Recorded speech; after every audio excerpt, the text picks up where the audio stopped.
there! Today we're having a look at this fancy thing, isn't it? This is a Retro51 pen. Oops, all kinds of parts are falling out now. I've retrieved them from my lab and continue as if nothing has happened.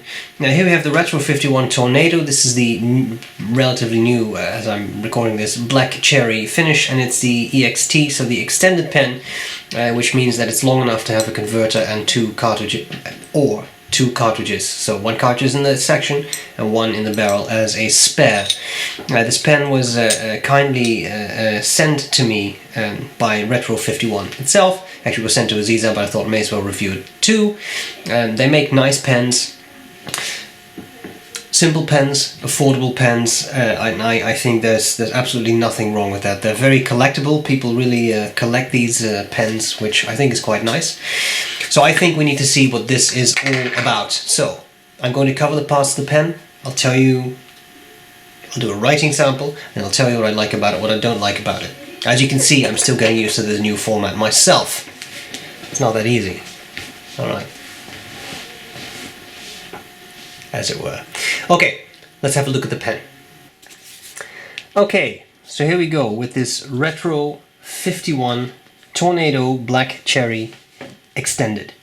Quick look at the packaging. I kind of like these Retro51 tubes. Cardboard, very simple. Works well. The pen sits in it, so if you are a collector you can always display them like this, which is kind of neat. And then in there is some information. I'm trying to pry out. I'm pretty sure there was a cartridge in there somewhere, which I actually think I have gotten that trapped in here, but there was a cartridge, trust me. Little information booklet rolled up with, you know, sort of like the standard little thing you can expect from a pen, filling instructions, etc. Okay, let's have a look at the pen. The pen is, I think, quite nice. It's a nice metallic finish it has. The top there, you have this sort of, I guess, black cherry. It's well chosen, especially in the barrel, you see that. For the finial, we have this. Then we have this, what's called knurling, Gnarling? No, I forget. This metallic, what they did with the texture there, which I kind of like. It stands out, it's neat. It says, by Retro51, Tornado by Retro51, Tornado by, you get the point. You can do that all day, you know. Here we have a clip. Clip is pretty stiff, but I think it works well. I mean, it has the shape that people like because the little ski slope that makes it easy to slip the pen into a pouch or a pocket. We have the cap. The barrel here, oh, sorry, the center band here has nothing on it, and then we have the barrel, and at the end we have a little chrome end cap. Pen unscrews section, simple, unassuming, feels like plastic, and then we have a number 6 nib. It is nice that it is a slightly larger nib. The pen is comfortable to hold, very decent pen size, I would say, and if you really feel like you have to, you can post it, and it becomes a very nicely sized pen. Bit top heavy because of all the metal at the top of the cap, but you can do that if you really want to. Pen is filled by cartridge or converter. Converter is supplied, as is the cartridge that I have made go missing in action, but simple, as I said, simple, and hey, it works. Cartridge converter, easy to fill, easy to clean, works and writes well. So there we have that. Let's see how the pen writes. Here we have an unbranded number 6 Schmidt broad nib. So, sorry, this was rolling around, just putting that out of the way.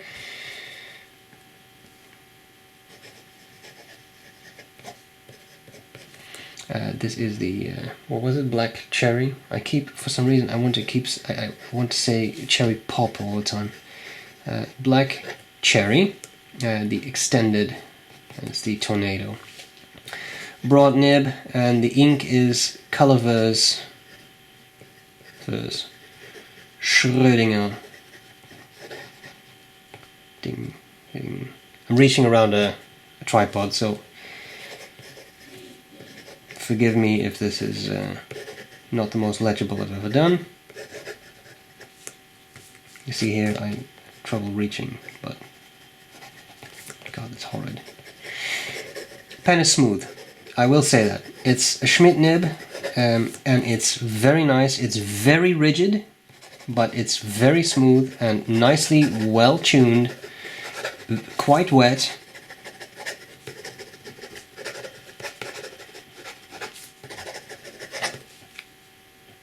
No skips, so that's very nice. Okay.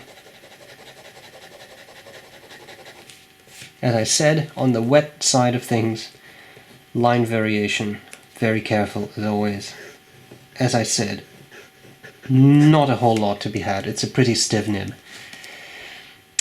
Reverse writing, definitely possible.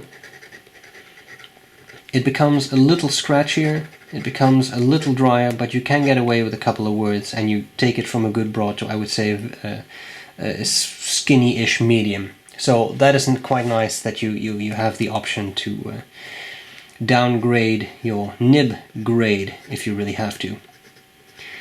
Okay, that was a writing sample. Let's look at what I like about it and what do I not like about it. This is the pen right next to a Lamy Safari, if you want to have that size comparison. Okay, what do I like about it and what do I not like about it? Okay, what do I like about the Retro51 Tornado Black Cherry Extended, and what do I not like about the Retro51 Tornado Black Cherry Extended? There's a couple of things I really like. It's affordable, $44.50. Hard to argue with that. Are there cheaper pens? Of course. Are there more expensive pens? Definitely. You get I will say a simple, unassuming pen, and I don't mean that in any negative sense. All I'm saying is it's a simple, straightforward pen. And I think it has some neat things going for it. First of all, it's well made. All the tolerances are fine for that price. That's a really nice thing to see. There are no big gaps or things that don't match up or line up or whatever. That's all great. It writes well. A nice, juicy, broad nib. Hard to complain with that. I also really like that packaging. The simple tube, this is all I need. I'm not a collector of boxes, you know, and I know that some people have different opinions on that, but for me that's fine. Section, I find it comfortable. It's plastic, it has that almost not really rubberized, but it has a little bit of a textured feel. It's comfortable. For me personally, maybe a little on the thin side, but then I like bigger pens. I think for most people this would be a very good fit, and you can post it comfortably, a bit top heavy, but it is doable. So I think the pen has a lot going for it. Is there anything I don't like about it? Well, if I have to nitpick, great that it's a number 6 nib. A shame that it's an unbranded Schmidt nib, so it just has the Schmidt logo on it. And I mean, Retro51 has that very nice logo. It would look awesome if this would be on the nib. So in future pens I would love to see a nib engraving like that. I think that will really add to the feeling of the pen, making it elevated a little bit more. Furthermore, the nib is fairly stiff, which is something I'm used to from Schmidt nibs. They are typically a bit on the stiff side, but some people really like that. So I can't really complain about that. That's a matter of preference. I think it's a neat pen. I'll be fair, I don't have that much to nag about because it's a solid pen, and for that price, and that is something that I think I cannot overstate. You also have to look at the price of a pen. If a pen costs $4,000, it had better be a damn luxurious product. If it costs $44.50, it's made well, it's metal, it writes very, very nicely. What more could you wish for? So, I like this. Well done. That's all I have, people. So, I hope this was useful. I'll gladly see you later.